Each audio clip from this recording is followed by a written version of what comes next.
सत्संग की आधी घड़ी तब के वर्ष हजार, तो भी बराबर है नहीं कहे कबीर विचार। नमस्कार दर्शकों, स्वागत है आपका हमारे ऐसी न्यूज़ छत्तीसगढ़ चैनल में। अभी हम आए हैं जिला मोहला मानपुर अंबागढ़ चौकी में। यहाँ इंदिरा ग्राउंड में संत रामपाल जी महाराज, जिनका सोशल मीडिया में ज्ञान का प्रचार होता रहता है, उनका आज यहाँ सत्संग है। और साथ ही में कहा जा रहा है कि उन्हीं के सानिध्य में यहाँ एक विवाह होने वाला है। एक जोड़ों का विवाह ऐसे होगा जिसमें किसी भी प्रकार का लेन देन, किसी प्रकार का दहेज लिया दिया नहीं जाएगा। तो दर्शकों, आइए अंदर जाके देखते हैं कि किस प्रकार यहाँ सत्संग होते हैं और सत्संग के साथ यहाँ किस प्रकार से शादियाँ होती है, यहाँ किस किस प्रकार की यहाँ व्यवस्थाएं हैं जी। दर्शकों, अंदर जाने से पहले आप मेरे पीछे देख पा रहे हैं कि यहाँ कुछ लोग खड़े हैं। आइए उनसे सबसे पहले बात करते हैं जी। नमस्कार जी। नमस्कार जी। क्या नाम है सर आपका? मेरा नाम राजेंद्र दास है। राजेंद्र जी, आप ये बताइए कि आप यहाँ झंडा लेके क्यों खड़े हो?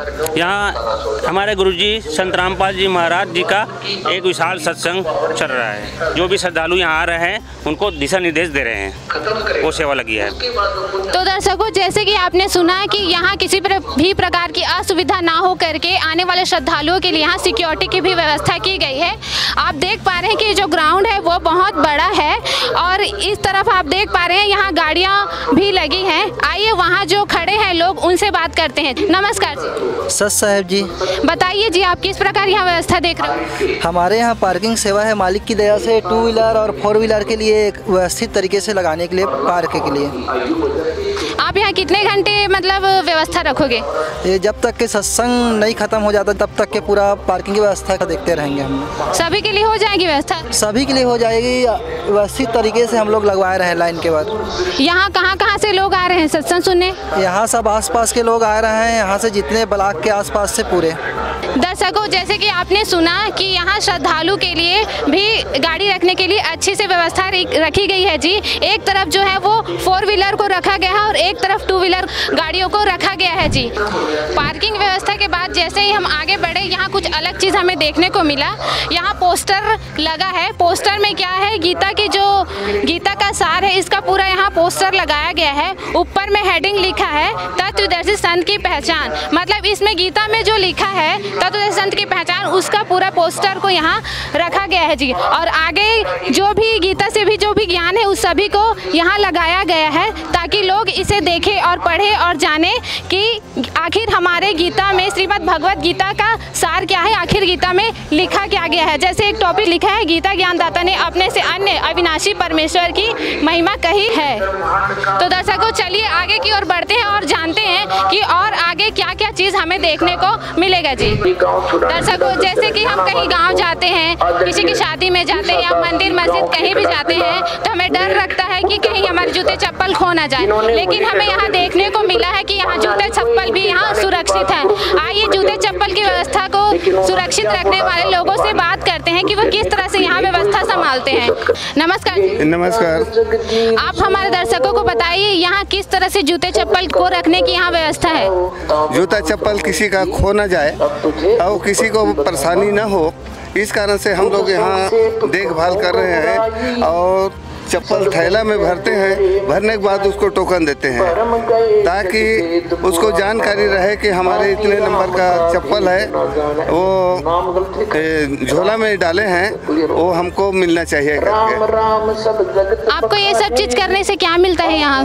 हमारे गुरुजी कहते हैं कि ये सब चीज़ करने से पुण्य मिलता है। तो आप पुण्य कमाने के लिए सब चीज़ कर रहे हैं? हाँ। तो दर्शकों, जैसे कि आपने देखा कि संत रामपाल जी महाराज के जो अनुयायी हैं वो जूते चप्पल तक को सुरक्षित रखते हैं और इनका जो ये कार्य है वो बहुत ही प्रशंसनीय है। आइए दर्शकों, अब हम आगे चलते हैं और देखते हैं कि क्या क्या चीज़ हमें और नया देखने को मिलेगा जी। दर्शकों, फाइनली हम पहुंच चुके हैं सत्संग स्थल के बाहर। दर्शकों, आप देख पा रहे हैं यहाँ कुछ लिखा है ऊपर में, विशाल सत्संग एवं नाम दीक्षा समारोह। दर्शकों, यही वो जगह है जहाँ से जो श्रद्धालु हैं वो सत्संग सुनने के लिए यहीं से प्रवेश होते हैं जी। आइए दर्शकों, अंदर जाते हैं और अंदर जाकर पूरी जानकारी लेते हैं जी। आगे बढ़े हैं तो देख पा रहे हैं कि यहाँ पुस्तकों का स्टॉल लगा है। पुस्तकों को बहुत अच्छी तरीके से लाइन से सजा कर रखा गया है और यहाँ कुछ श्रद्धालु बैठे हैं। आइए जानते हैं इन पुस्तकों के बारे में। नमस्कार। सच साहब, आप बताइए, एक पुस्तक है जीने की राह, क्या ये पुस्तक वाकई में जीने की राह बताता है? हाँ जी, इसमें सदगुरु रामपाल जी महाराज की द्वारा जो लिखी गई पुस्तक जीने की राह है, उसमें बताया गया कि मनुष्य को कैसा अपना जीवन जीना है और कैसा रहना है और किस तरीक़े से अपने जीवन यापन करना है, इस पुस्तक में सब विधि बताया गया है। हम देखते हैं सोशल मीडिया में कभी कभी कि ये जो ज्ञान गंगा पुस्तक है उनका कभी कभी विरोध हुआ करता है, तो आखिर लोग इस पुस्तकों का विरोध क्यों करते हैं? इसके ज्ञान के बारे में उनको मालूम नहीं है, इसलिए इन लोग विरोध करते हैं। अगर जिस दिन इन पुस्तकों के ज्ञान के बारे में उन लोगों को ज्ञान हो जाएगा, उस दिन विरोध करना छोड़ दिया। कई लोग कहते हैं कि इसमें देवी देवताओं के बारे में उनके खिलाफ लिखा है, ऐसा बोलते हैं, इसके बारे में आप क्या कहना चाहेंगे? नहीं जी, ऐसा कुछ नहीं है। हमारे तो सदगुरु रामपाल जी महाराज बताते हैं कि भगवानों का कैसा किस तरीके से उसका पूजा या अर्चना करना है और कैसे राह में चलना है, ये सब चीज़ इन सब पुस्तकों में बताया गया है। उसका विरोध नहीं करते, उसका सही विधि बताते हैं और उसको किस तरह से इसको भगवान के प्रति कैसी राह में और कैसे चलना है, सब चीज़ बताते हैं इसमें। जी धन्यवाद सत साहेब। तो दर्शकों, जैसे कि आपने सुना कि इन पुस्तकों की जो विशेषताएं हैं उनके श्रद्धालुओं ने बताया। इन्होंने कहा कि ज्ञान गंगा में सदग्रंथों से प्रमाणित ज्ञान है और जीने की राह जो पुस्तक है वो वाकई में जीने की राह बताता है, इनका कहना है। तो दर्शकों, आपने तो देखा जो संत रामपाल जी महाराज जो लिखित जो पुस्तक है उनको, एक तरफ आप देख पा रहे हैं कि एक तरफ और पुस्तकों का स्टॉल लगा है। तो यहाँ जो है वो धार्मिक पुस्तक जो होते हैं, हिंदू धर्म के जो पुस्तक होते हैं, उन सभी को यहाँ रखा गया है। आइए इनसे जानते हैं कि इन पुस्तकों को आखिर यहाँ किस लिए रखा गया है। नमस्कार जी। नमस्कार मैम। इन सदग्रंथों को यहाँ क्यों रखा गया है सर जी? मैम, इन पुस्तकों को यहाँ इसलिए रखा गया है क्योंकि हमारे गुरुजी संत रामपाल जी महाराज जी हैं जो है वो वहाँ चैनल पे वर्बली दिखाते हैं, तो उसको यहाँ हम लोग साक्ष्य के रूप में रखे हैं कि हमारे गुरुजी वहाँ जो दिखाते हैं उसको यहाँ हम लोग प्रमाणित सही बता सके। अब आप ये बताइए कि भाई इन पुस्तकों को आपने रखा है, ठीक है, इसमें जैसे कि जब भी ज़रूरत पड़े तो क्या इसको आप लोग खोल के दिखा सकते हैं प्रूफ को सामने में? बिल्कुल खोल के दिखा सकते हैं। दिखाइए। हाँ जी, हम आपको दिखा रहे हैं, श्रीमद् गीता से दिखा रहे हैं, श्रीमद् गीता, और ये आपको पुराण दिखा रहे हैं, अध्याय 8 और इसमें 9वां। यहाँ पर लिखा हुआ है, जो पुरुष सर्वज्ञ अनादि सबके नियंता सूक्ष्म को अति सूक्ष्म सबके धारण पोषण करने वाले सच्चिदानंद घन स्वरूप सूर्य के दृश्य नित्य चेतन प्रकाश स्वरूप और अविद्या से अति परे शुद्ध सच्चिदानंद घन परमेश्वर का स्मरण करता है। तो दर्शकों, जैसे कि आपने देखा कि एक तरफ जो है संत रामपाल जी महाराज द्वारा लिखित पुस्तक ज्ञान गंगा जीने की राह है और दूसरे तरफ जो हम चारों धर्म के जो पुस्तक हैं, हिंदू धर्म के साथ साथ यहाँ मुस्लिम धर्म के पुस्तकों को भी रखा गया है। इसका अर्थ ये निकलता है कि आखिर संत रामपाल जी महाराज जो अपने पुस्तकों में लिखे हैं वो सही है कि नहीं, वो शास्त्रों में प्रमाणित है कि नहीं, वो उन सब को इन सदग्रंथों से मिलान करके देखना चाहे तो लोग देख सकते हैं जी। तो दर्शकों, अब हम आगे की ओर बढ़ते हैं। इन पुस्तकों के बारे में तो जानकारी मिल चुकी है, अब आगे की ओर जाते हैं और देखते हैं कि क्या देखने को और मिलेगा जी। दर्शकों, आप मेरे पीछे देख पा रहे हैं कि यहाँ लिखा है प्रणाम स्थल और यहाँ कुछ मैम जो हैं वो खड़ी है। आइए इनसे जानते हैं। उससे पहले आप देख सकते हैं कि यहाँ जो संत रामपाल जी महाराज और कबीर साहब जी का यहाँ फोटो लगा है और यहाँ जो जगह है वो बहुत ही सुंदर नज़र आ रहा है, आप देख पा रहे हैं। चलिए अब इन मैम से बात करते हैं। नमस्कार मैम। नमस्कार मैम, आप लोग यहाँ क्यों खड़े हो? ये प्रणाम स्थल है, यहाँ पे श्रद्धालु प्रणाम करने के लिए आते हैं क्योंकि गीता में अध्याय 4 में श्लोक 34 में कहा है कि तत्वदर्शी संत को दंडवत प्रणाम करना चाहिए। आपका कहना है जो पूर्ण संत रामपाल जी महाराज है वो तत्वदर्शी संत है, इसलिए उनको प्रणाम करना चाहिए जी। तो आप ये बताइए कि यहाँ से श्रद्धालु प्रणाम करके जाते हैं तो आप यहाँ किसी प्रकार का भीड़ ना होकर के आप लोग यहाँ सेवा दे रहे हैं? जी, यहाँ व्यवस्था के लिए हम लोग यहाँ पे खड़े हैं सेवा के लिए। धन्यवाद। धन्यवाद। दर्शकों, इन्होंने कहा कि ये इनके सदगुरुदेव जी का प्रणाम स्थल है। यहाँ से जो श्रद्धालु है प्रणाम करके सत्संग सुनने के लिए आगे बढ़ते हैं जी। दर्शकों, ये है वो सत्संग स्थल जहाँ संत रामपाल जी महाराज का सत्संग LED TV के माध्यम से चल रहा है। आप देख पा रहे हैं कि एक तरफ जो है वो पुरुष बैठे हैं और शांति से सत्संग सुन रहे हैं और दूसरी तरफ जो महिलाएं हैं वो भी शांति शांतिपूर्वक बैठ के सत्संग सुन रहे हैं। आप देख पा रहे हैं कि यहाँ सैकड़ों की संख्या में भगत जो है सत्संग सुनने आए हैं। एक तरफ से देखा जा रहा है कि संत रामपाल जी महाराज जी के जो अनुयायी है वो प्रेम भाव से सत्संग सुन रहे हैं, और वहीं दूसरी तरफ देखा जाता है कि लोग जो है अपने भौतिक कार्यों में इतने बिजी हो गए हैं कि उनको सत्संग सुनने का समय भी नहीं मिल पाता, वो आध्यात्मिकता से दूर हो रहे हैं। यहाँ हम देख पा रहे हैं कि यहाँ बच्चे, बूढ़े, युवा सभी यहाँ सत्संग सुनने आए हैं। उनका जो भाव है वो बहुत ही अच्छा लग रहा है, और आप देख पा रहे हैं कि यहाँ के श्रद्धालुओं को किसी प्रकार की असुविधा ना हो करके यहाँ कूलर भी लगाए गए हैं। इतनी गर्मी में इन लोग सत्संग सुनने आए हैं। दर्शकों, चलिए अब यहाँ जो आए श्रद्धालु हैं उनके विचार सुनते हैं। नमस्कार मैम। नमस्कार मैम, यहाँ संत रामपाल जी महाराज का सत्संग रखने का मेन उद्देश्य क्या है? देखिए, जीवन में सत्संग बहुत ज़रूरी है। सत्संग से हमें पता चलता है कि मनुष्य जीवन क्यों मिला हुआ है, मनुष्य जीवन का मूल उद्देश्य क्या है। नॉर्मल जीवन यापन तो सब करते हैं, पशु पक्षी भी अपना इसी तरह जीवन यापन करते हैं, लेकिन मनुष्य जन्म का मूल उद्देश्य मोक्ष प्राप्ति है। यही हमारे गुरुजी संत रामपाल जी महाराज जी बताते हैं अपने सत्संग में, इसलिए गुरुजी का सत्संग रखा जाता है। सत्संग रखने का मतलब एक आप ये बताइए, सत्संग में सिर्फ आप श्रद्धालु ही आते हैं कि कोई और बाहर से लोग वो भी आ सकते हैं? संत रामपाल जी महाराज जी के श्रद्धालुओं के अलावा हर कोई आ सकता है। जिन्होंने दीक्षा नहीं लिया है वो भी आ सकते हैं।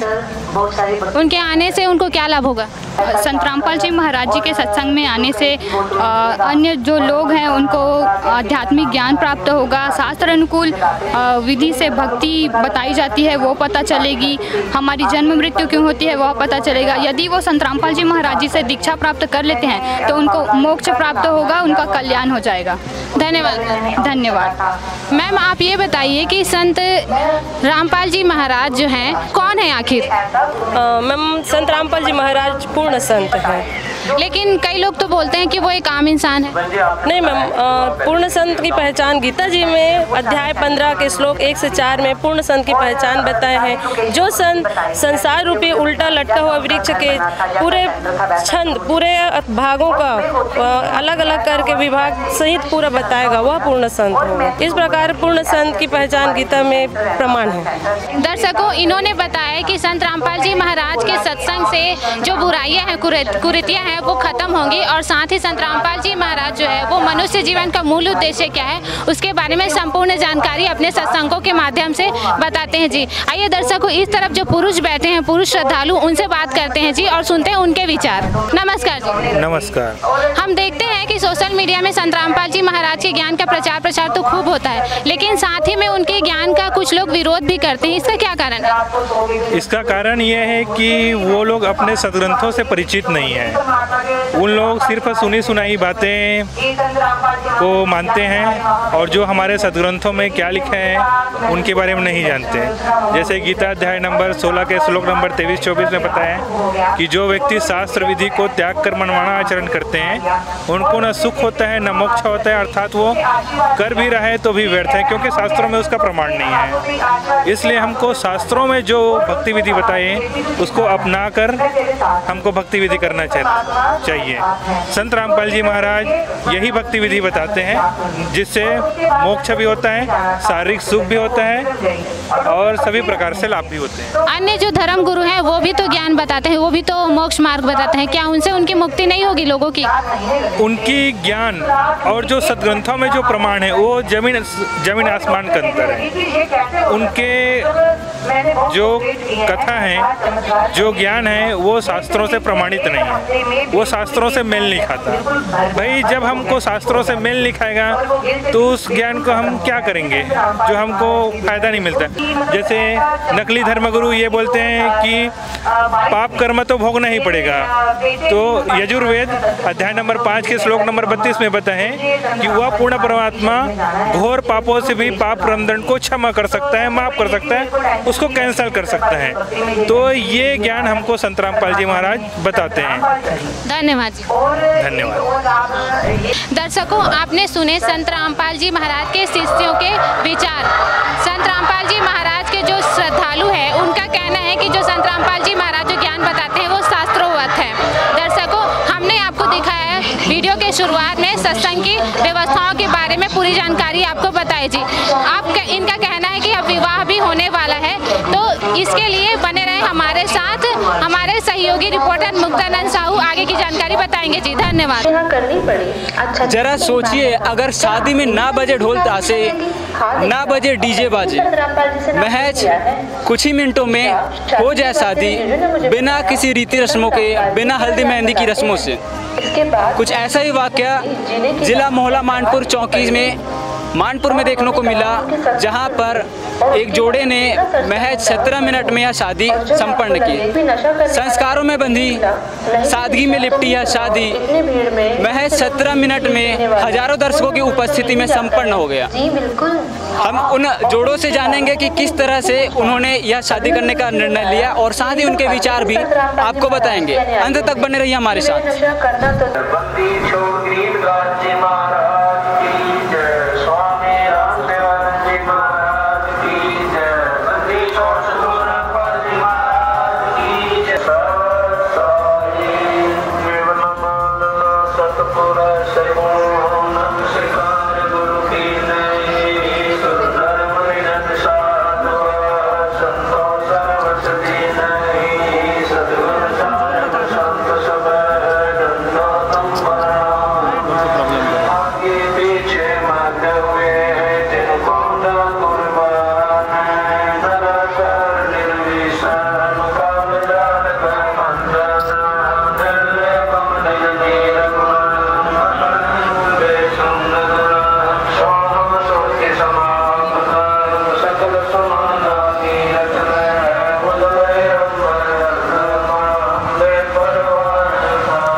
सर, क्या नाम है आपका? मेरा नाम गगनदास है सर। जिस तरह से हमने देखा कि आपकी शादी महज कुछ ही मिनटों में हो जाएगी, सर क्या कहना चाहेंगे? क्योंकि एक ही जो युवा होते हैं आजकल का, वो अपनी शादी को लेकर बहुत उत्साहित रहते हैं। उनका सोच रहता है, उनका सपना रहता है कि वे घुड़सवारी करें, बढ़िया डीजे बाजे के साथ आए, अपनी दुल्हन लेके जाए। तो क्या आपने ऐसे सपने नहीं देखे? देखा था ना सर, मैं यहाँ संत रामपाल जी महाराज से जुड़ने से पहले और ज्ञान समझने से पहले मतलब डीजे बजा के और बाकी आडम्बर में शादी करना मतलब ऐसा शौक था मेरा। लेकिन जब से परमात्मा का ज्ञान समझा तब से मतलब मन में विचार हुआ कि ऐसा ही रवैनी करना है, न दहेज लेना है न दहेज देना है। कन्यादान महादान बोलते हैं हमारे संत रामपाल जी महाराज। एक आखिरी सवाल हमारा आपसे कि आप पैसे भी खर्च करके बेहतर से बेहतर तरीके से आप अपनी शादी कर सकते थे, लेकिन आपने इस तरह से सादगीपूर्ण शादी बिना दहेज की क्यों चुनी? क्या है, संत रामपाल जी महाराज हमारे गुरु जी बताते हैं कि न दहेज लेना है न दहेज देना है करके, उसी हिसाब से हम लोग क्या है दहेज मुक्त शादी करते हैं सर। इसमें क्या है, लड़की के जो लड़की लोगों को माता पिता है ना, उनको कोई मतलब दबाव नहीं मिलना है। सर, आज आपके भांजे का शादी बिना दहेज के संपन्न हुआ, क्या कहना चाहेंगे इस शादी को लेकर आप? यह एक बहुत अच्छा शादी है। मैं तो प्रत्येक नागरिक को यही संदेश देना चाहता हूँ कि बिना दहेज की शादी करें, और इससे क्या है लड़की के पक्ष वालों को कोई दबाव नहीं रहेगा। सर, इनसे प्राप्त जानकारी के अनुसार ये शादी अपने गुरु संत रामपाल जी महाराज जी के सानिध्य में कर रहे हैं, और संत रामपाल जी महाराज जी का उद्देश्य है कि देश को, समाज को दहेज मुक्त बनाना। इस बारे में आप संत रामपाल जी महाराज जी के इस कदम को लेकर क्या कहना चाहेंगे? ये बहुत अच्छा कदम है, बढ़िया कदम है। तो बिना दहेज की शादी होना चाहिए। क्या है कि सब परिवार सक्षम नहीं होते कि दहेज देने के लिए, है ना। जो परिवार सक्षम होते वही दे पाते हैं, अन्यथा नहीं दे पाते हैं। तो ये बहुत बढ़िया है, नहीं होना चाहिए, दहेज प्रथा बंद होना चाहिए। क्या आप भी संत रामपाल जी महाराज जी से जुड़े हुए हैं? नहीं, मैं तो ऐसे नहीं जुड़ा हूँ। आपके फैमिली में कौन कौन जुड़े संत रामपाल जी से? यही भांजे जीजा जुड़े बस जी। बहुत बहुत धन्यवाद। धन्यवाद। क्या नाम है आपका? विभा साहू। कहाँ से आए हो आप? आरी कोनारी। किस पक्ष से हो आप? वर पक्ष से। क्या लगते हैं वो आपके? मेरे भांजा है। अभी आपके भांजे की शादी हुई, आपने इससे भी पहले कई शादी देखी होगी। आप उन शादी में और आज की शादी में क्या अंतर पाया आपने? बहुत अंतर पाया। दूसरे शादी में क्या दहेज वहेज देते हैं, ये शादी में मतलब ऐसा कुछ भी नहीं है। आपके भांजे ने बिना दहेज की शादी की। आज के समाज में देखा जाता है कि जो जितना ज़्यादा दहेज दे उनको उतनी ज़्यादा उनकी मान्यता दी जाती है हमारे समाज में। वो एक प्रकार से कहते हैं कि दहेज लेना हमारा हक है। आप उन लोगों को क्या कहना चाहेंगे? मैं यही कहना चाहूँगी कि दहेज नहीं लेना चाहिए।